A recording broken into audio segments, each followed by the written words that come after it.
आध्यात्मिक पथ की कहानी सुनने वाले सभी श्रोतागणों को जय श्री राधे, जय श्री कृष्णा। श्री भगवान बोले, कुंती नंदन, प्राचीन समय की बात है। सतयुग में मूर नामक दानव रहता था। वह बड़ा ही अद्भुत, अत्यंत रौद्र तथा संपूर्ण देवताओं के लिए भयंकर था।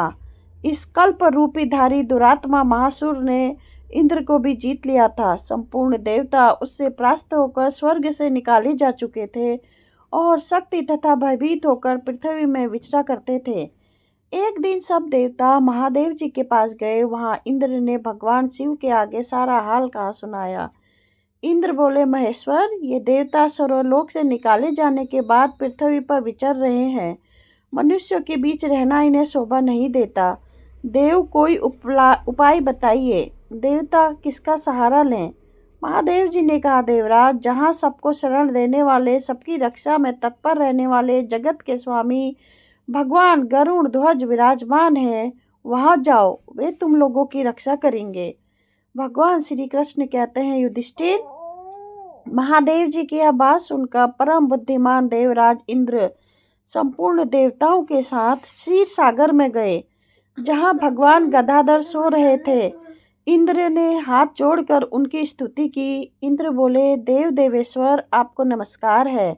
देव, आप ही पति, आप ही मति, आप ही कर्ता और आप ही कारण हैं। आप ही सब लोगों की माता और आप ही इस जगत के पिता हैं। देवता और दानव दोनों ही आपकी वंदना करते हैं। पुंडरीकाक्ष, आप दैत्यों के शत्रु हैं। मधुसूदन, हम लोगों की रक्षा कीजिए। प्रभो जगन्नाथ, अत्यंत उग्र स्वभाव वाले महाबली मूर नामक दैत्य ने इन संपूर्ण देवताओं को जीतकर स्वर्ग से बाहर निकाल दिया।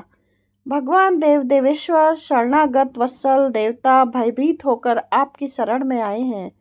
दानवों का विनाश करने वाले कमल नयन भक्त वत्सल देव देवेश्वर जनार्दन, हमारी रक्षा कीजिए, रक्षा कीजिए।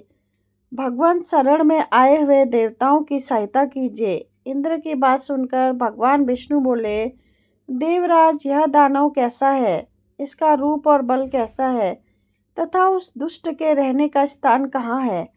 इंद्र बोले, देवेश्वर, पूर्व काल में ब्रह्मा जी के वश में ताल जग्न नाम के एक महान असुर उत्पन्न हुआ था, जो अत्यंत भयंकर था।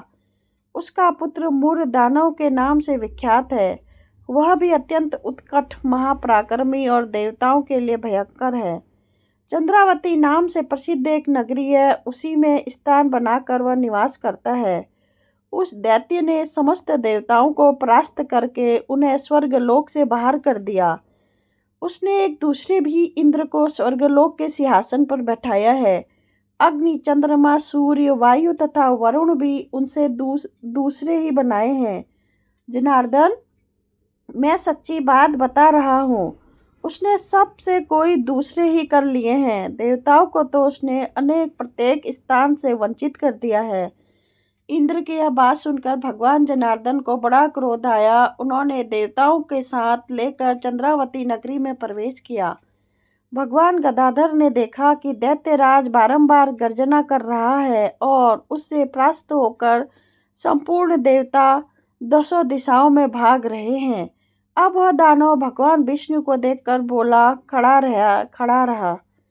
उसकी यह ललकार सुनकर भगवान के नेत्र क्रोध में लाल हो गए। वे बोले, अरे दुराचारी दानव, मेरी इन भुजाओं को देख। यह कहकर श्री विष्णु भगवान ने अपने दिव्य बाणों के सामने आए हुए दुष्ट दानव को मारना आरंभ किया। दानव भय से विट्ठल हो गए। पांडु नंदन तत्पश्चात श्री विष्णु ने दैत्य सेना पर चक्र का प्रहार किया। उससे छिन्न भिन्न होकर सैकड़ों योद्धा मौत के मुख में चले गए। उसके बाद भगवान मधुसूदन बद्रिकाश्रम को चले गए। वहां सिंहावती नाम की गुफा थी, जो 12 योजन लंबी थी। पांडु नंदन, उस गुफा में एक ही दरवाजा था। भगवान विष्णु उसी में सो गए। वह दानव मूर भगवान को मार डालने के उद्योग में उनके पीछे पीछे तो लगा ही था, अतः उसने भी उसी गुफा में प्रवेश किया। वहां भगवान को सोते देख उसे बड़ा हर्ष हुआ। उसने सोचा, यह दानव को भय देने वाला देवता है, अतः निसंदेह उसे मार डालूंगा। युधिष्ठिर, दानव के इस प्रकार विचार करते ही भगवान विष्णु के शरीर से कन्या प्रकट हुई। जो बड़ी ही रूपवती, सौभाग्यशालिनी तथा दिव्य अस्त्र शस्त्रों से सुसज्जित थी। वह भगवान के तेज के अंश से उत्पन्न हुई थी। उसका बल और पराक्रम महान था। युधिष्ठिर, दानव राज मुर ने उस कन्या को देखा। कन्या ने युद्ध का विचार करने दानव के साथ युद्ध के लिए याचना की। युद्ध छिड़ गया। कन्या सब प्रकार की युद्ध कला में निपुण थी। वह मुर नामक महान असुर उसको हुंकार मात्र से राख का ढेर हो गया। दानव के मारे जाने पर भगवान जाग उठे। उन्होंने दानव को धरती पर इस प्रकार निष्प्राण पड़ा देखकर कन्या से पूछा, मेरा यह शत्रु अत्यंत उग्र और भयंकर था, किसने इसका वध किया? कन्या बोली, स्वामीन, आपके ही प्रसाद से मैंने इसे महादैत्य का वध किया है। श्री भगवान ने कहा, कल्याणी, तुम्हारे इस कर्म से तीनों लोकों में मुनि और देवता आनंदित हुए हैं। अतः तुम्हारे मन में जैसी इच्छा हो इसके अनुसार मुझसे कोई वर मांग लो। देव दुर्लभ होने पर भी वह वर मैं तुम्हें दूंगा, इसमें तनिक भी संदेह नहीं है। वह कन्या साक्षात एकादशी ही थी। उसने कहा, प्रभु, यदि आप प्रसन्न हैं तो मैं आपकी कृपा से सब तीर्थों में प्रधान, समस्त विघ्नों का नाश करने वाली तथा सब प्रकार की सिद्धि देने वाली देवी हूँ। जनार्दन, जो लोग आप में भक्ति रखते हुए मेरे दिन को उपवास करेंगे, उन्हें सब प्रकार की सिद्धि प्राप्त हो। माधव, जो लोग उपवास, नक्त भोजन अथवा एक भुक्त करके मेरे व्रत का पालन करें, उन्हें आप धन, धर्म और मोक्ष प्रदान कीजिए।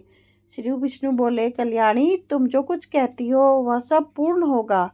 भगवान श्री कृष्ण कहते हैं, युधिष्ठिर, ऐसा वर पाकर महाव्रता एकादशी बहुत प्रसन्न हुई।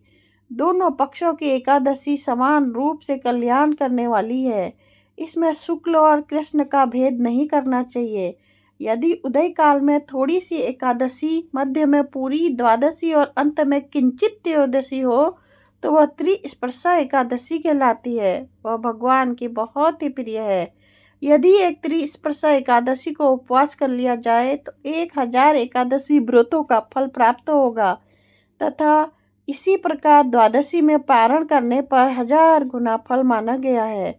अष्टमी, एकादशी, षष्ठी, तृतीय और चतुर्दशी ये यदि पूर्व तिथि में विद्ध हो तो उनमें व्रत नहीं करना चाहिए। परिवर्तनी तिथि से युक्त होने पर भी इनमें उपवास का विधान है।